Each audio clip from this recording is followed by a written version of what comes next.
Sejam bem-vindos em nome do Senhor Jesus. Vamos nos colocar em pé, iniciar o nosso culto de adoração, palavra e oração. E eu desejo que você seja próspero nessa noite, alcance as tuas petições, possa ser tocado, renovado, transformado, abençoado pela presença de Deus. Amém, querido? Vamos orar, preparar nosso coração para esse culto. Feche teus olhos, abre o teu coração, fale com o teu Pai, fale com Deus nesse momento. Pai amado, Senhor de toda glória, digno de honra, Tu és maravilhoso, e nós estamos aqui nesta noite como filhos amados, filhos da Sua glória, instituídos na Tua glória. Honramos o Teu nome, porque o Senhor é bom, as Suas misericórdias são eternas. Obrigado, Senhor, pela oportunidade que o Senhor me dá de estar aqui com os meus irmãos para falar da Tua palavra. Obrigado pelo Teu Espírito Santo. Obrigado por tudo, Senhor. Nós Te louvamos porque o Senhor é bom. As Suas misericórdias são eternas. Fala conosco pela Tua palavra. Nós Te pedimos, em nome de Cristo Jesus, diga amém. Diga glória a Deus. Podeis tomar assento. E vamos lá meditar na palavra de Deus. E o texto dessa noite está em 1 Coríntios, primeira carta de Paulo à igreja de Coríntios, no capítulo de número 1. Estaremos lendo a partir do verso de número 18. 1 Coríntios, capítulo 1, a partir do verso 18.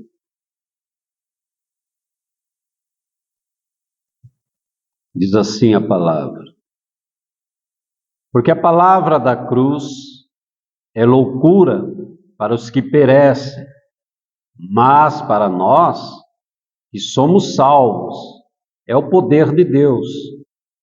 Porque está escrito: destruirei a sabedoria dos sábios e aniquilarei a inteligência dos inteligentes. Onde está o sábio? Onde está o escriba? Onde está o inquiridor desse século? Porventura não formou Deus todas as coisas e toda a sabedoria desse mundo? Não tornou louca toda a sabedoria desse mundo? Visto como, na sabedoria de Deus, o mundo não conheceu a Deus.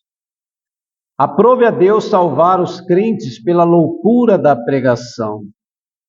Porque os judeus pedem sinal e os gregos buscam sabedoria, mas nós pregamos a Cristo crucificado, que é escândalo para os judeus e loucura para os gregos.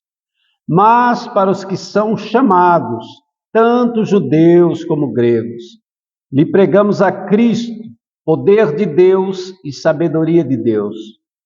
Porque a loucura de Deus é mais sábia do que os homens e a fraqueza de Deus é mais forte do que os homens. Porque vede, irmãos, a vossa vocação, que não são muitos os sábios segundo a carne, nem são muitos os poderosos, nem muitos os nobres que são chamados. Mas Deus escolheu as coisas loucas deste mundo para confundir as sábias, e Deus escolheu as coisas fracas deste mundo para confundir as fortes. E Deus escolheu as coisas vis deste mundo, as desprezíveis e as que não são, para aniquilar as que são, para que nenhuma carne se glorie perante Ele.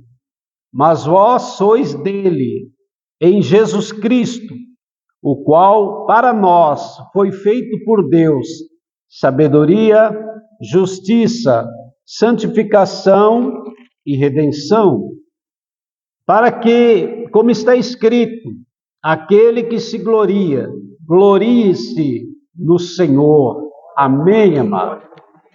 Deus abençoe o coração dos irmãos e abra a tua mente, o teu entendimento, para receber a palavra de Deus. Se nós observarmos o Antigo Testamento e a forma como Deus se fez conhecido, a forma como Ele se revelou, nós vamos ver que Ele usou meios de sabedoria.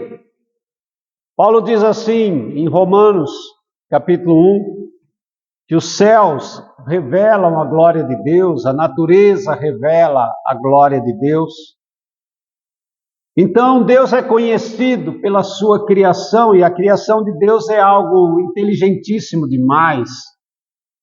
É difícil alguém não crer em Deus, olhando para a criação de Deus. É muito sábia, é muito grande. Então, a forma como Deus se fez conhecer ao homem foi através das coisas que Ele criou. E depois Deus vai trazer uma revelação mais pessoal ao homem, mas sempre de uma forma intelectualmente inteligente.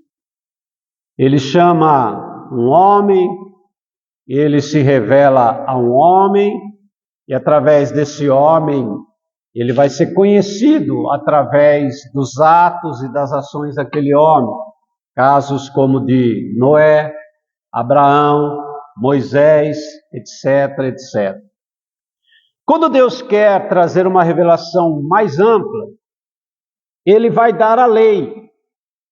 E a lei é algo inteligentíssimo, é algo de muita sabedoria. Ele dá aquelas leis que vão normatizar a vida das pessoas. Então, uma pessoa inteligente pegaria a lei e apenas aplicaria a forma da lei na sua vida. Não faça isso, faça isso. Não mate, não roube, não difame, não tome o nome de Deus em vão. Faça isso, não faça aquilo. Era algo inteligentíssimo, algo importante. Mas Paulo está dizendo que na sabedoria de Deus, ele não foi conhecido. As pessoas que se envolveram com esse tipo de conhecimento, tanto da lei como de homens que foram usados por Deus, elas se perderam no seu caminho, elas não conheceram Deus de uma forma mais plena. A ideia de Deus era muito vaga, principalmente porque nós vivíamos num tempo em que cada nação desenvolvia o seu próprio Deus. O homem criando Deus, a sua imagem e a sua semelhança. Então a forma como Deus se revelou é sábia. Porém, ela foi ineficaz no sentido de haver uma revelação ampla de quem Deus é de fato. Porque não basta conhecer Deus, é necessário conhecer o propósito de Deus. Sabe, querido, o maior desafio nosso não é cultuar a Deus. Nós não temos dificuldade de cultuar, de cantar, de louvar, de aplaudir, de crer. Nós temos dificuldade de conhecer profundamente o propósito dele. Interessante que, não conhecendo, nós não vamos viver segundo o propósito dele. Então, o grande desafio no Antigo Testamento é que as pessoas ouviam falar de Deus, mas não entendiam o propósito de Deus. Por exemplo, quando Deus se revela para Noé, para que ele construísse uma arca, Era um plano de salvação inteligentíssimo, com medidas, perfeito. Deus dá a ele um modelo para que ele fizesse da forma como Deus queria, com seus andares, as suas repartições, tudo conforme a sabedoria de Deus. E aquele navio, aquele veículo, serviu como uma forma de salvação. Após aquela família ser salva de uma destruição, nós vamos perceber que o conhecimento que eles tinham de Deus era ineficaz para que eles tivessem um relacionamento. Nós vemos que Noé sai da arca e, passado algum tempo, a primeira coisa que ele resolve fazer é plantar uma vinha. Por que não batata, abacaxi, melancia, uma variedade, de legumes, de hortaliças, de frutos? Não, vamos plantar uma vinha. E o que é que ele fez com a vinha? Ele fez vinho. E o que é que ele fez com o vinho? Ele se embriagou. E ao se embriagar, ele se despe. Os seus filhos vêm, ele amaldiçoa um dos filhos.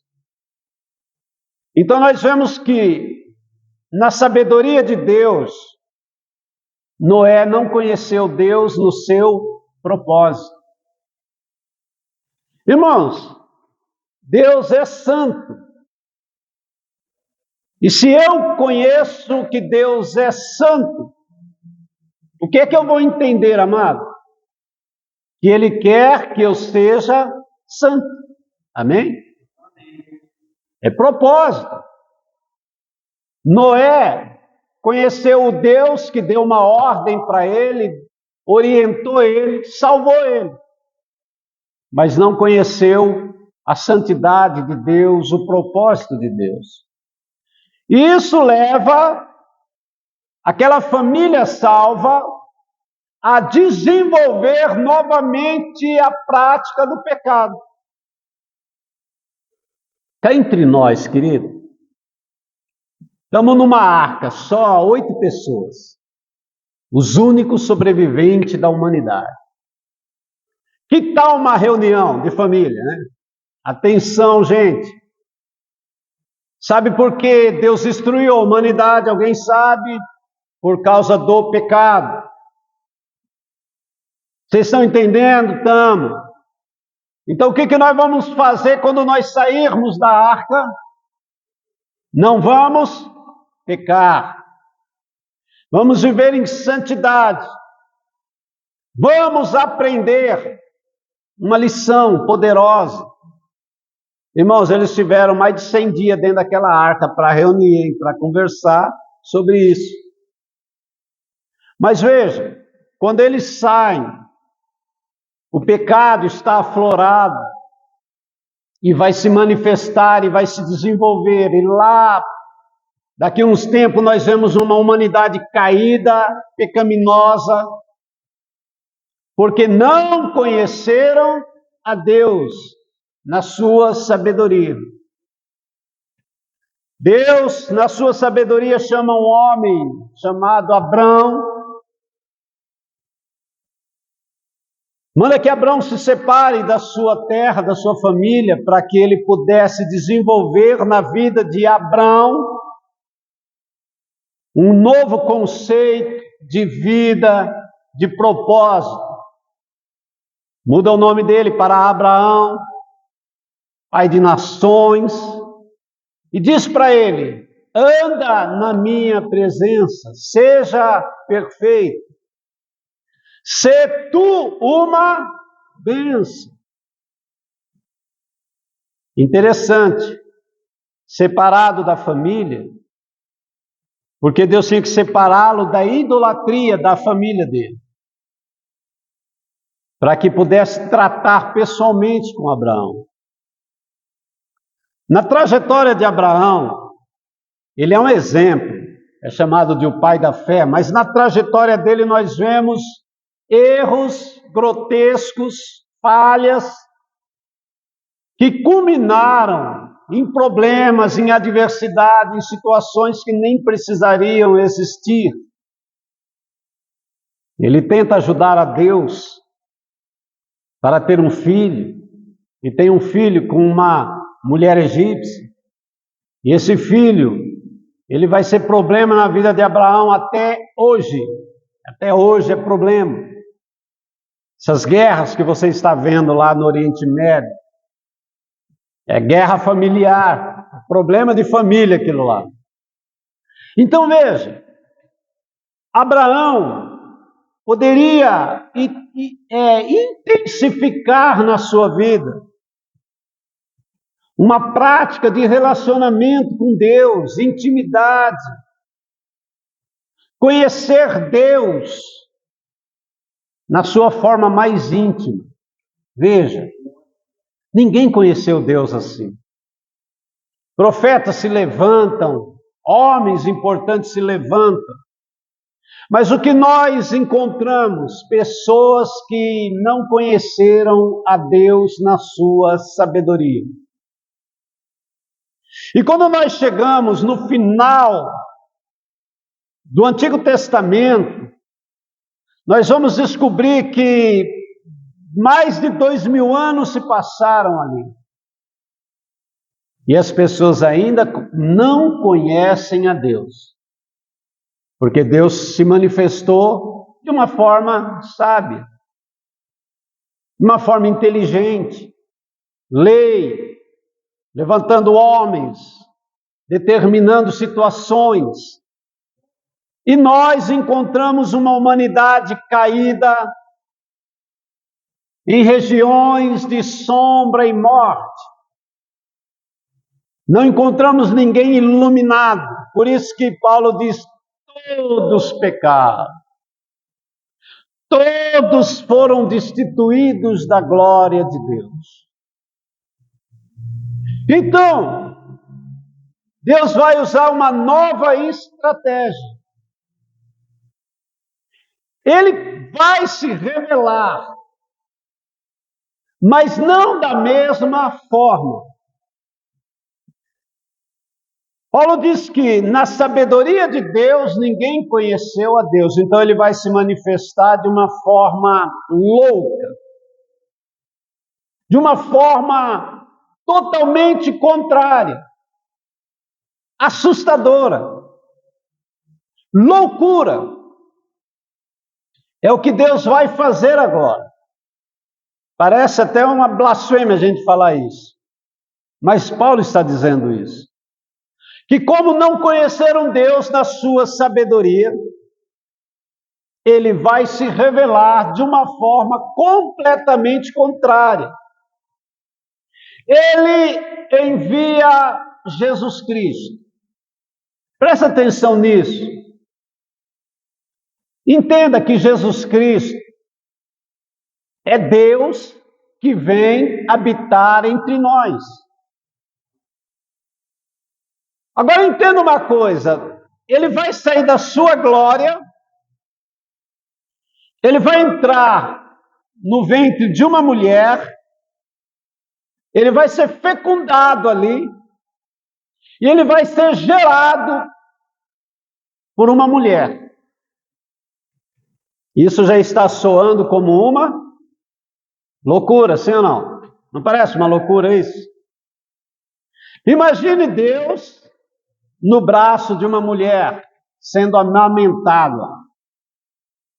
Imagine Deus sendo trocado, lavado, cuidado por uma mulher. Irmãos, isso tudo é uma loucura. Se a gente não conhecesse a história de Deus, alguém desse um livro para você ler e fosse a história de um ser todo-poderoso que veio e se encarnou no ventre de uma mulher, e essa mulher cuidou daquele que criou o universo. O que você ia falar? Esse livro é uma loucura. Sim ou não? É uma loucura, porque soa como loucura. Então, Cristo nasce, cresce, se torna um homem, e agora esse homem começa a declarar que ele é o caminho, a verdade e a vida. Esse homem declara: ninguém entrará na glória, ninguém conhecerá Deus senão através de mim. Esse homem diz: eu sou o pão vivo que desceu do céu.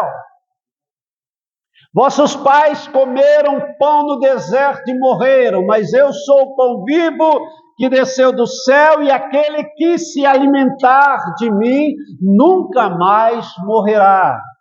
Lembra? Pare e pense. Jesus está no meio de uma geração de pessoas que conheceram a Deus na sabedoria de Deus. Quando você vê ali aqueles embates entre Jesus e os escribas, os fariseus e os saduceus, eles eram guardiões da sabedoria de Deus.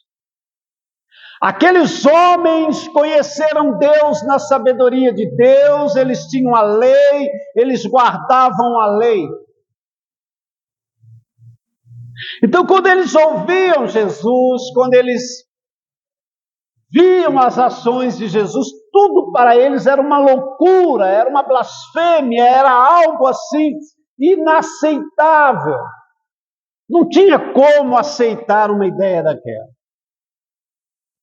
Porque olhando nós para Jesus, não víamos nele nenhuma beleza para que o pudéssemos desejar. Jesus não era um camarada acima da altura de todo mundo, imponente, com cabelos longos, ondulados, olhos verdes, e que chamava a atenção de todo mundo. Não, amor. Ele passaria despercebido por qualquer lugar. A diferença dele estava na sua voz, nas suas ações. Quando ele falava, era algo extraordinário. As ações, os milagres, tudo revelava uma coisa: ele não poderia ser alguém normal. Alguma coisa estava acontecendo, mas era difícil discernir o que estava acontecendo. Porque para alguém crer em Jesus Cristo, eles tinham que abrir a mão de toda a sabedoria do Antigo Testamento para aceitar alguma coisa que aparentemente era contrária a tudo aquilo. Porque você olhava Jesus e parece que ele não tinha muito problema em seguir lei ou deixar de seguir lei. Ele fazia algumas coisas que aparentemente contrariam a própria lei. Ele sai com seus discípulos, pleno sábado, colhem espigas de milho e comem. Ele cura pessoas no sábado, e os irmãos sabem que na sabedoria de Deus, você tinha que guardar o sábado. Alguém já estudou o que era guardar um sábado, amado, no povo de Israel?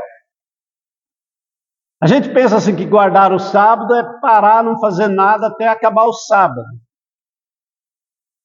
O sábado começava na sexta-feira, a partir das 6 da tarde, até sábado, 6 da tarde, era o dia de sábado. Durante essas 24 horas, você não podia andar mais do que 888 metros. Se você andasse 889 metros, você quebrou o sábado. Você não poderia acender um palito de fósforo. Lógico, não tinha palito de fósforo naquela época, mas você não poderia acender um fogo por ocasião nenhuma. Você não poderia fazer centenas e centenas de coisas. Era até difícil você discernir o que era guardar um sábado. Lembra que Jesus morreu às 3 horas da tarde, da sexta-feira? E a pressa deles era tirar o corpo dele antes das 6 horas da tarde, porque se desse 6 horas e 1 minuto e ele estivesse ali na cruz, ele ia ter que aguardar até sábado, 6 horas e 1 minuto. Então eles tiveram que tirar antes de começar o sábado. E enterrar e fazer todos os preparativos em 3 horas, eles tinham que resolver tudo isso daí, para não infligir o sábado. Então era algo sábio demais, era tão sábio que nem os maiores sábios conseguiam discernir exatamente todo o parâmetro do que era guardar um sábado. E Jesus fazia algumas coisas que aparentemente quebrantavam o sábado: curar, comer, andar, fazer um monte de coisa. Mas veja, era a sabedoria de Deus na qual Deus não foi conhecido. Porque eles conheciam o sábado, mas não conheciam o Deus do sábado. Eles conheciam a lei, mas não conheciam o dono da lei. Então eles ficavam o dia inteiro ali cumprindo leis, ritos e olhando lá o decálogo e olhando as outras leis e esqueciam até de Deus.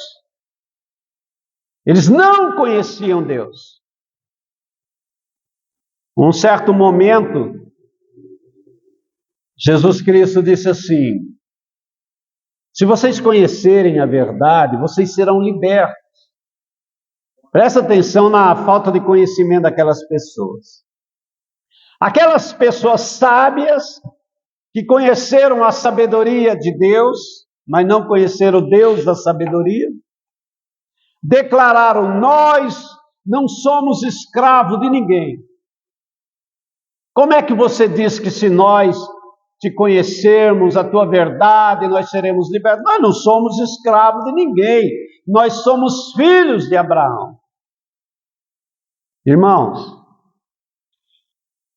as pessoas querem ser cegas e insistem nisso. O povo de Israel era escravo de Roma. E não eram só escravos de Roma, era escravo do pecado, eram escravos de Satanás.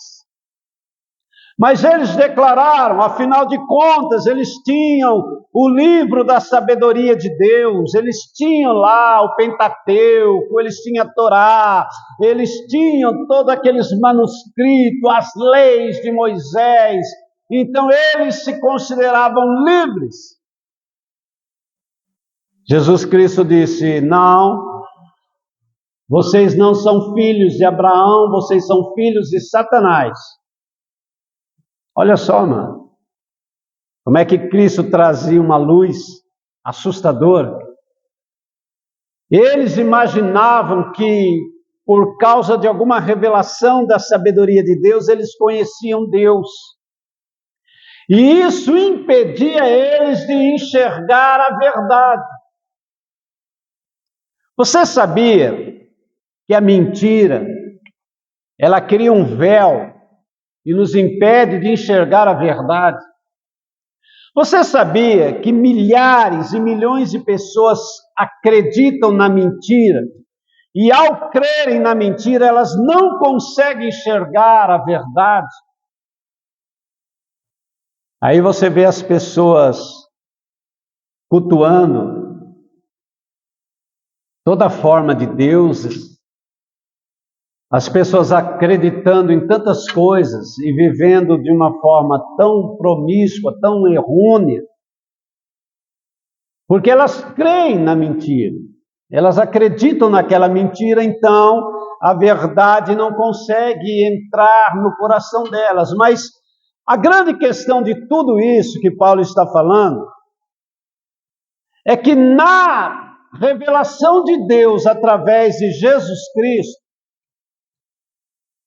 nós só conseguimos aceitar se a nossa mente foi iluminada pelo Espírito Santo para nós crermos naquilo que Deus está fazendo. Um filho que veio a esse mundo, alguém que, sendo Deus, abriu mão de ser Deus, alguém que está andando no meio de uma geração pecaminosa e ele poderia acabar com tudo aquilo com uma única palavra, mas ele preferiu suportar para poder salvar. Eu quero que os irmãos entendam uma coisa sobre Jesus Cristo. Quando ele estava ali no Getsêmani, pouco antes de ser preso, chega os soldados do Sinédrio, junto com soldados romanos, para prendê-lo. E quando chega aquela turba lá, Jesus pergunta: a quem procurais? E um dos capitães lá diz: estamos procurando Jesus Cristo. E Jesus disse: sou eu. Quando Jesus disse: sou eu, todos os soldados caíram. Eles se levantam assustados, Jesus faz a pergunta novamente, eles falam a mesma palavra, e Jesus diz: sou eu, e eles caem novamente. De repente, Pedro puxa uma espada para querer defender Jesus. Jesus Cristo disse: olha, se eu quisesse, eu pediria ao Pai, Ele enviaria uma legião de anjos aqui, nós terminaríamos com tudo isso. Então, querido, isso soa como loucura, porque nós, possivelmente lendo a Bíblia, nós pensamos que Jesus deveria ter tido um outro tipo de reação. Se eu estou lá no lugar de Jesus, não ia ficar pedra sobre pedra. Eu ia destruir tudo. Os discípulos, se tivessem poder, eles iam destruir tudo. Todos nós, no lugar de Jesus, mas com a nossa mente, irmão, nós íamos destruir a humanidade. Porque tudo isso, toda essa história aqui está soando como uma loucura. Se você pode vencer, se você pode destruir, por que é que você não age assim? Na cabeça dos discípulos havia essa indagação: mestre, por que se deixar prender? Por que ir para uma cruz? Se tu tens poder para vencer, para destruir. Então, amado, a mensagem da cruz é uma loucura, porque no seu bojo ela traz uma história que depende de uma iluminação para ser aceita. Ninguém vai receber essa mensagem se primeiro não for iluminado pelo Espírito Santo. Por isso que Paulo está dizendo: olhe no meio de vocês, são poucos os grandes, os nobres, os ricos, os poderosos que estão no meio de vocês. Por quê? Porque Deus resolveu salvar aquele que não é, buscar aquele que não poderia ser, para confundir o sábio, aquele que se acha, aquele que pensa que é sábio. Então o Evangelho, ele abre uma oportunidade que a lei não abriu. Que no Antigo Testamento você não encontraria. Jesus Cristo, ele abre uma oportunidade para aquele que é vil, aquele que não é, aquele que não pode, aquele que não tem, poder aceitar e receber algo que o transformará, fará dele um filho de Deus, fará dele alguém transformado. Amém, irmão? É interessante. uma frase de Jesus assim, que ele diz assim: não temas, pequeno rebanho, porque aprouve a Deus dar-vos o reino. Você sabia que enquanto você está aqui, pessoas poderosíssimas não estão? E essas pessoas olham para você e dizem: é uma loucura, como é que um camarada numa terça-feira, podendo ficar em casa, podendo desfrutar de prazeres, podendo fazer um monte de coisa, ele abre mão de tudo para estar num ambiente simples ouvindo a palavra? Você já parou para pensar nisso, querido? Você já parou para pensar por que é que você, em vez de ser um pecador, em vez de se aprofundar no pecado? Porque, irmãos, uma coisa que nós precisamos entender: o pecado é bom, o pecado dá prazer. Se o pecado fosse ruim, ninguém pecava. Se o pecado não gerasse prazer, quem é que ia pecar, querido? As pessoas pecam porque o pecado gera prazer, o pecado traz alguns benefícios, o pecado leva as pessoas a, entre aspas, viverem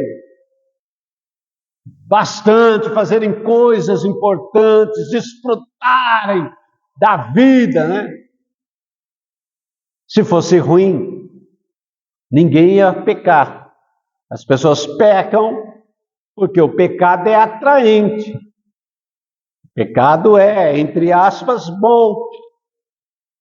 O final dele é que é o problema. Mas quem quer pensar no final, né, amado? Ninguém quer pensar no final. Vivamos, desfrutamos, né? Vamos viver alucinadamente. Vamos fazer tudo aquilo que a nossa carne deseja.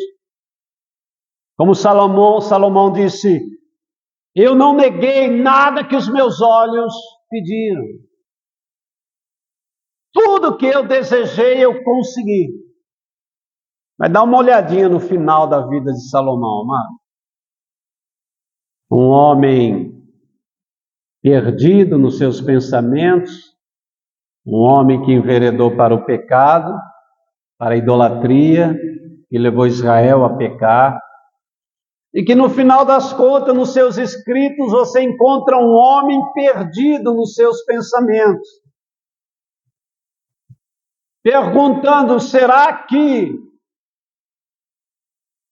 ao morrermos iremos para um lugar melhor do que um animal quando morre?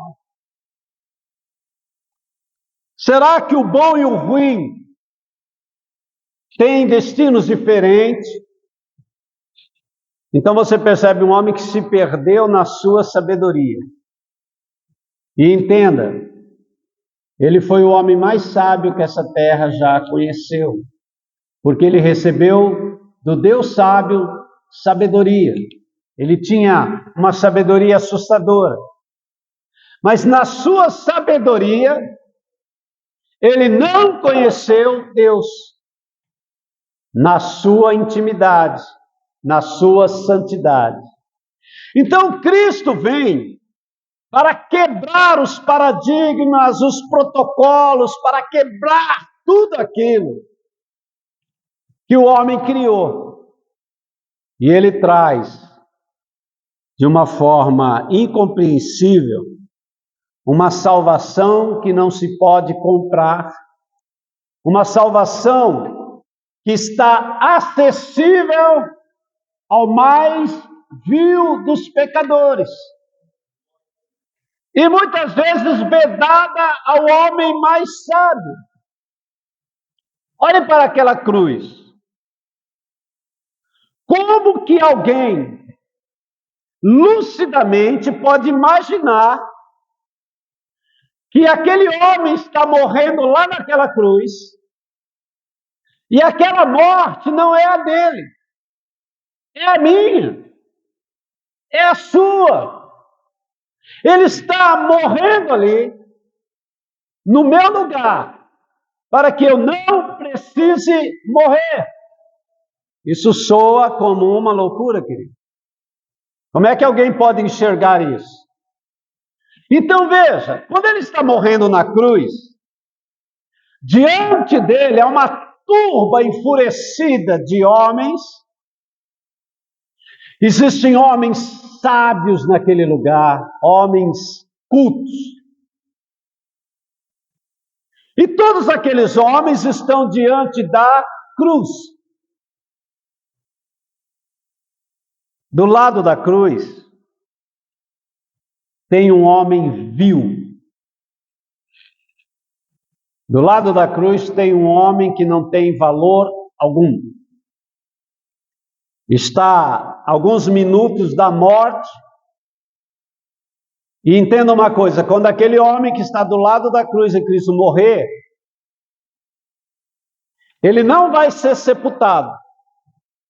Ele vai ser jogado num lixão que tinha lá em Israel. O seu corpo vai ser lançado no lixo, nu, e ninguém pode enterrá-lo, ele tem que ser consumido pelos animais naquele monte até desaparecer.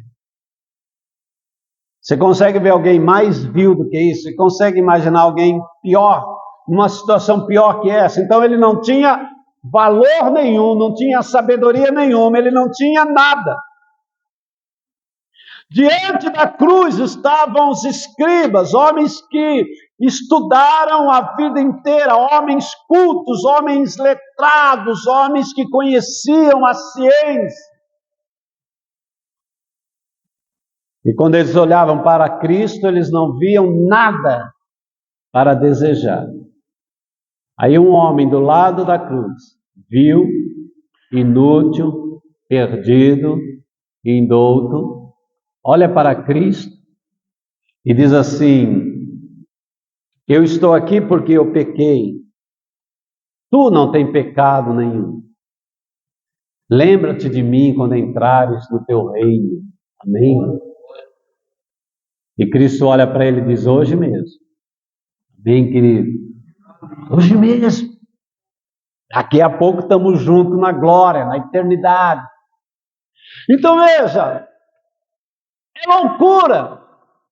Se alguém dissesse ali, olha, todos esses sábios morrerão e serão lançados no lago de fogo, mas aquele homem do lado da cruz, ele vai receber a vida eterna, ele estará nos braços do Pai, ele conhecerá Deus pessoalmente. O que as pessoas diriam, mano? Isso soa como uma loucura. Por isso que Paulo diz, porque a palavra da cruz é loucura para os que perecem. Mas para nós que fomos salvos é o poder de Deus. Irmão, não ignore uma coisa. Você só consegue aceitar a loucura da cruz porque o Espírito Santo acendeu uma luz aí no teu coração, na tua mente, amado. Sem o Espírito Santo, é impossível alguém crer nisso. É impossível alguém crer que a morte de Cristo trouxe salvação para toda a humanidade.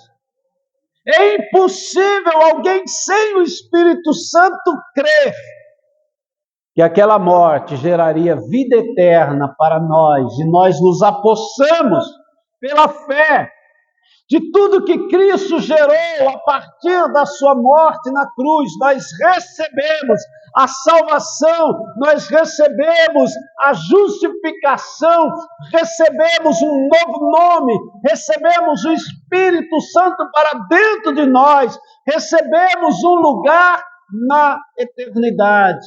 Amém. E Paulo diz aqui no versículo 30, mas vós sois dele, de Deus, em Jesus Cristo, o qual para nós foi feito por Deus. Olha o que Jesus se torna para nós: sabedoria, justiça, santificação e redenção. Então aquilo que para o homem que não é salvo parece uma loucura, Para nós, por uma ação do Espírito Santo, nós olhamos para o Cristo de Deus e dizemos: é a nossa sabedoria, justiça, santificação e redenção. Amém. Então veja, isso é glorioso. Eu quero que os irmãos entendam o que aconteceu na sua vida. Você não aceitou Jesus porque você achou uma literatura tão inteligente que você pensou no teu coração: eu quero. É inteligente demais isso aqui. Maravilhoso. Olha como Deus é sábio, enviar o seu filho para morrer no meu lugar, ser vituperado, moído, levado a uma cruz, receber o título de maldito. Então vou aceitar Jesus porque eu achei isso aqui muito sábio. Não, amado, ninguém faz isso. O Espírito Santo vem e me convence que eu estou diante de uma prova tão poderosa de amor de Deus. O Espírito Santo vem e fala no meu coração: pode aceitar, porque Ele é o caminho, a verdade e a vida. Pode receber, porque Ele é a porta que te leva para a glória. Receba Ele. Embora você não compreenda isso, olhe para Ele e você será iluminado. Olhe para Jesus Cristo e você descobrirá o amor de Deus derramado para a tua salvação. Amém, irmão? Agora isso, querido, deve gerar algumas coisas importantes dentro de nós.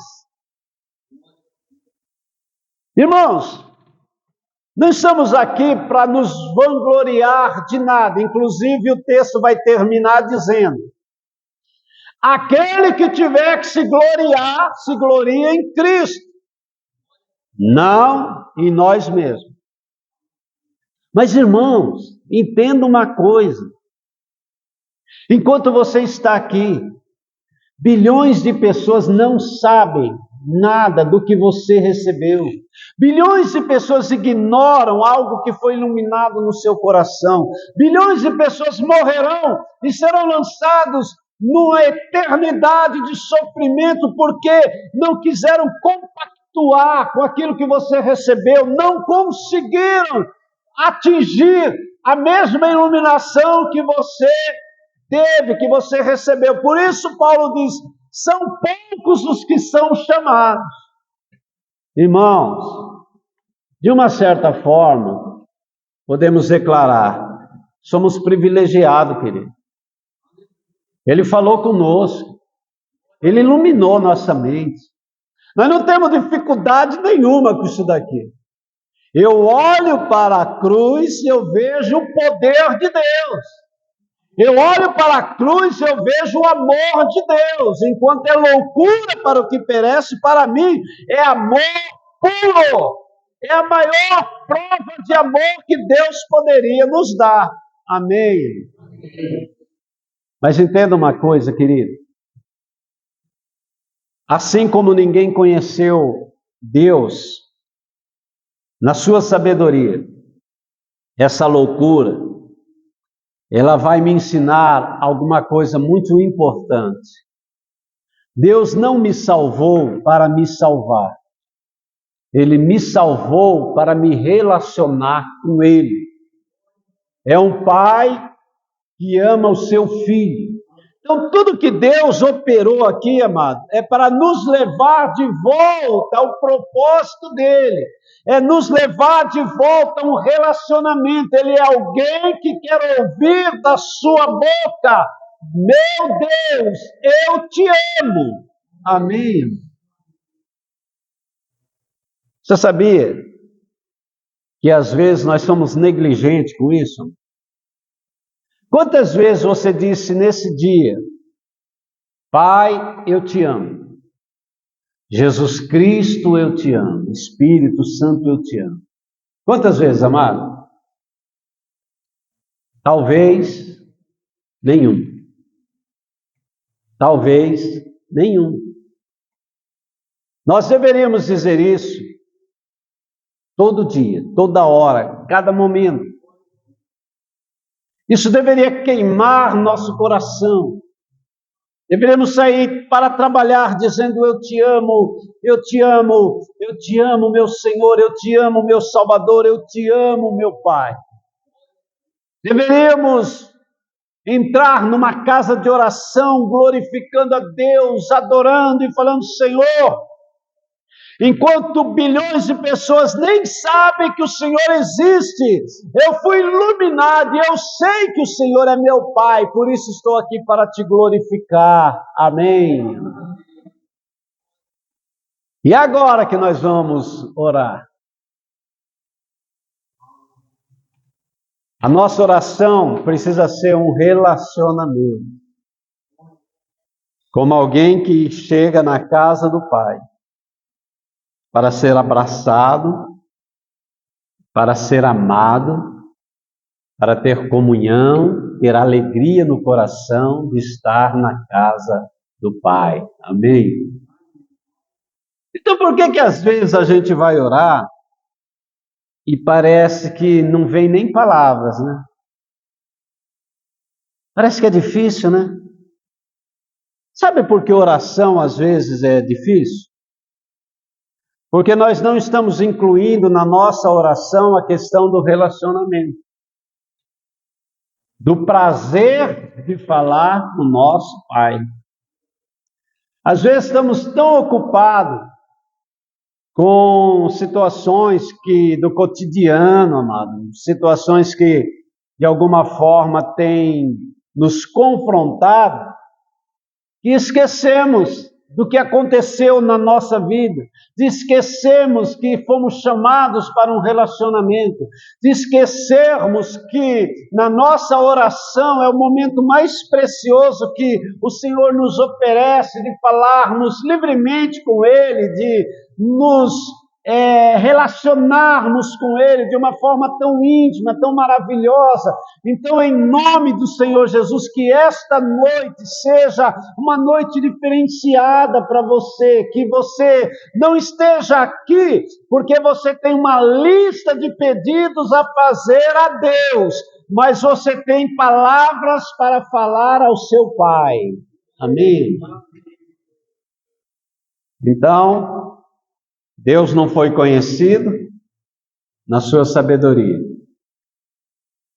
E na sua loucura, é lógico que quando Paulo usa essa questão, é apenas uma forma de nos trazer algum entendimento. Deus, Ele é imutável, Ele é a sabedoria personificada, Ele é sempre perfeito, mas Ele agiu de uma forma contrária para comover nosso coração, para trazer revelação àqueles que não encontrariam na sua sabedoria. Amém? É interessante a questão de sabedoria, que às vezes eu acompanho muito debates sobre alguns assuntos, os maiores teólogos do Brasil, e então quando mostra a ficha corrida daquele camarada, a gente se sente tão pequenininho, né, mano? O camarada começa assim: doutor em divindade. Quer dizer, ele é doutor de Deus. Então, se Deus tiver algum problema, já tem quem procurar, né, amado? O cara é doutor em divindade. Se der algum problema em Deus, vai lá no SUS, marca uma consulta que tem um doutor em divindade. Então, o camarada doutor em divindade, ele é mestre não sei o que lá, ele é poliglota, ele estuda o hebraico, o grego, o siríaco, o aramaico, e ele sabe de tudo. Aí quando ele vai debater, você descobre que é uma pessoa sem conhecimento nenhum de Deus, sem relacionamento nenhum.